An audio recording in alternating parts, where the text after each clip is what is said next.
Жалғыз парламент, жоғары кеңес ыңғайсыз болды, байқауымша. Сонда мен де сол көп мәселе қойып сөйлеп жүрдім. Осы елдің тыныштығына, елге жайлы болуына, тыныштық болу үшін осы екі палаталы парламент дұрыс. Барлық тыныш елдер, үлкен елдердің бәрі екі палаталы парламентте. Соған бізде көшуіміз керек деп өзім ұсыныс айтып жүрдім.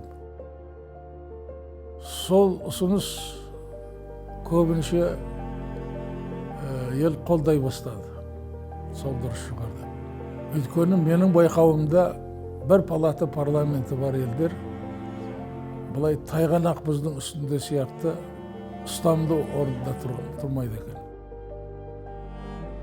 Мынау Европаның, ОБС-ның парламенттерінің одағы бар, дүниежүзілік парламенттердің одағы бар.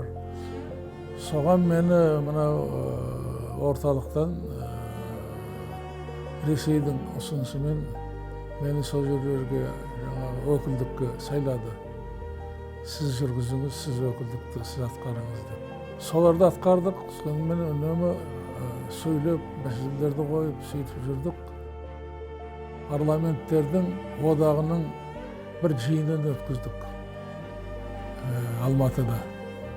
Алматыда өткізіп, жерде 6 адамды көрсетіп, соған бүкіл дүние сұмдық болды суретке түсіп. Әбден риза болып кетті. Сөйтіп, еліміздің атағын көтердік, бірте. Қай күні өзіміз түгелімен билейміз болды арман. Ондай болатынына мен сенгем. Мен сондай адам болдым. Сөз жоқ, біз өзімізге ие боламыз. Біз ұлы халықтың ұрпағымыз. Ұлы мемлекеттің жұрнағымыз. Қайтадан боламыз деген ой күндіз түні болды менде. Осыған сендім, осыған ұмтылдым.